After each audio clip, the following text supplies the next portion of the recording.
CEOs often believe their workplace runs on high trust, while their employees experience a completely different, disconnected reality. It's the classic emperor's new clothes scenario. Teams clearly see the internal failures and the missed goals, but nobody is willing to speak up and tell leadership that the plan isn't working. Instead, people retreat into cliques. You start hearing constant us versus them talk, and because everyone is quietly protecting themselves, even basic work begins to stall.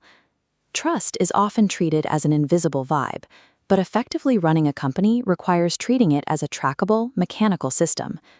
To fix a broken culture, an organization has to stop trying to manage how people feel.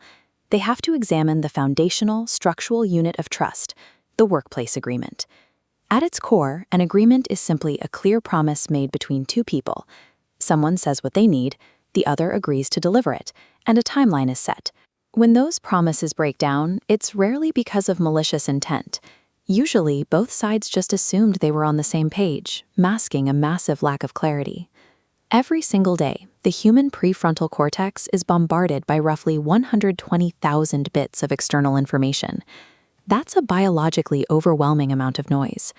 Add in the 60,000 internal thoughts an average person processes daily, and an ambiguous request easily gets buried. When a deadline hits and the work isn't done, fear or past workplace shame often drives an employee to hide. They stay silent, hoping everyone will just forget the agreement was made. Managers often respond by quietly writing that employee off. They stop giving them challenging work and stop relying on them, but they never actually address the failure. Avoiding the conversation doesn't solve anything. It hardwires a permanent state of distrust directly into the team's operational mechanics. To stop that cycle, a team has to build a communication muscle, a deliberate, active intervention to cut through all that daily cognitive noise. First is absolute clarity, stripping away ambiguity, setting exact deadlines, and scheduling execution time. Second is proactive check-ins, reaching out well before the deadline to offer support. But agreements still break, bringing us to the most critical step, direct repair. This requires sitting down and plainly stating the broken promise.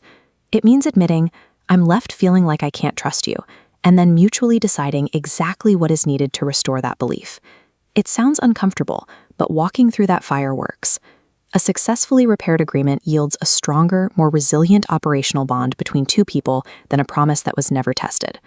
Maintaining high trust requires leaders to look past the surface and actively search for hidden areas of friction or unstated distrust.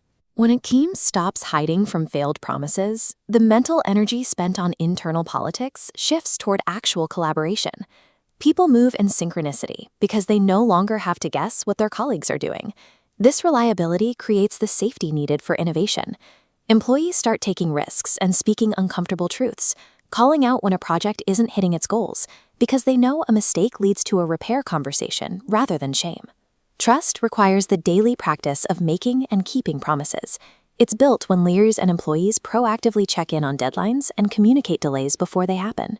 By mastering this continuous cycle, making, keeping, and rigorously repairing agreements, an organization engineers a culture fully capable of executing its most ambitious goals.